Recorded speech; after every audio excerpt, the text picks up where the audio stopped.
Hi, Goddess of Love here again. Kamusta kayo dyan mga goddess ko? So yeah, another short reading tayo today for the water signs, Cancer, Scorpio, and Pisces. Let's see anong message sa inyo ng person na naiisip mo and from your inner self and of course from universe kay God, no? So yeah, tignan natin anong message sa inyo ng inyong person, no? Kuha tayo dito ng 2 cards for the message ng inyong person na naiisip nyo right now, no? Tignan natin. 2 cards for the persons on your mind, no? Ano kayang sasabihin ng inyong person? Tignan natin.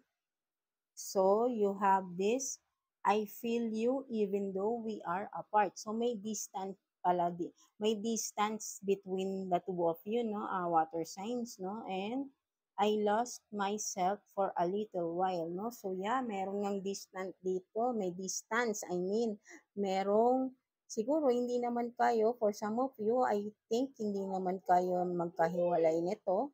Maybe malayo lang siya sa inyo, malayo lang kayo sa isa't isa, no? So, para sa kanya, kahit malayo kayo, nararamdaman ka pa rin niya, nafe-feel ka pa rin niya, no? So, siguro lagi kang nasa isip niya, no? Kahit anumang gawin niya, nasa work siya man, di ba? Kumbaga, parang sinasabi niya sa'yo rito, hindi ka nawawala sa isip niya, no? Something like that, no? And then, eto nga, minsan nga kapag iniisip ka niya, maybe sa work niya, nawawala siya sa sarili niya. Baka minsan, kakaisip niya sa'yo, minsan hindi niya alam na hindi niya nagagawa ng tama yung trabaho niya. Something like that, no?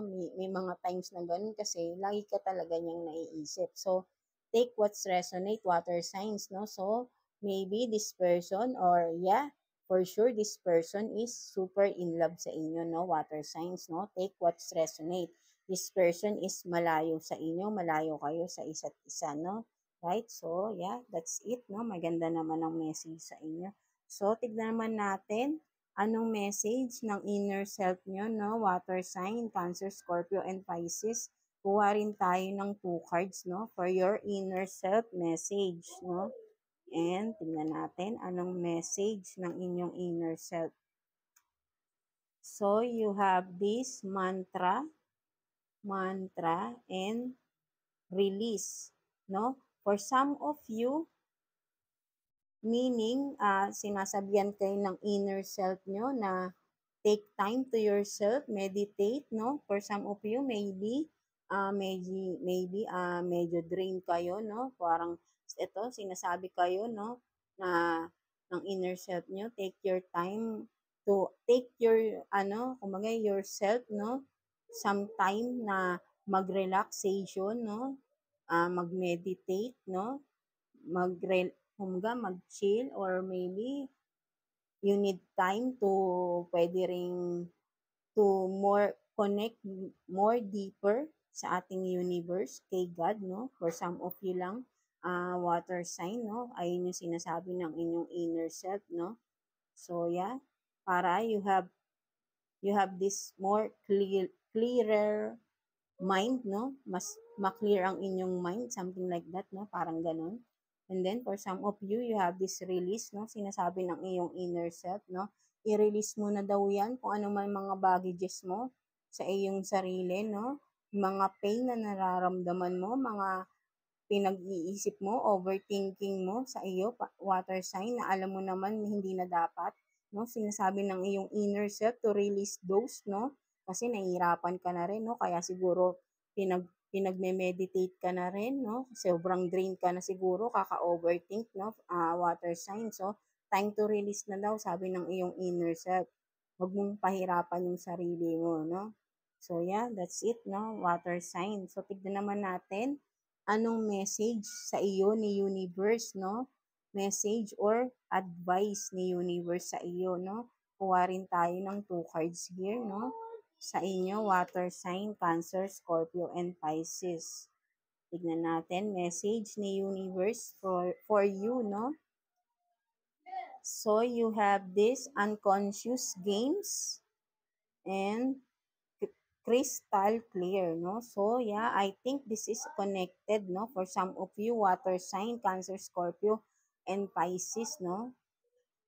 You are in this unconscious game. Meron kang, may, may nakikipagkompetensya sa iyo, water sign, na hindi mo nalalaman, no? Para sa kanya, there are people around you na thinking that you are an enemy for them, no?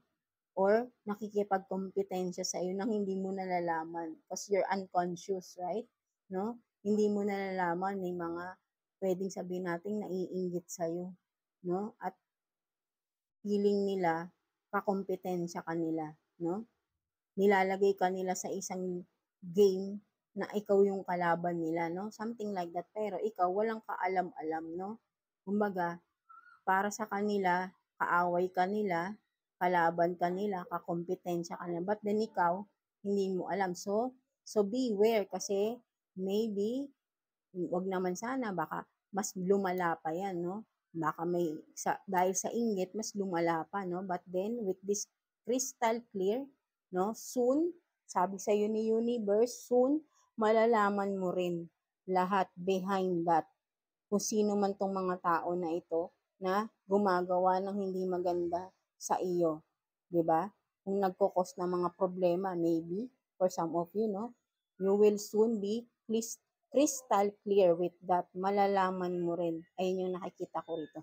So yun ang sinasabi sa iyo ni universe, ni God, na huwag kang mag-alala. Soon malalaman mo rin yan, lahat-lahat, kung ano man yung mga nangyayari behind your back, sino man tong mga tao nagtatraitor sa iyo, it will be revealed crystal clear, no? So yeah, that's it. Water sign, Cancer, Scorpio, and Pisces. I hope naka-resonate kayo sa ating reading today. And yeah, thank you for watching. And please like and subscribe sa ating channel. And yeah, God bless you all. And thank you, water signs.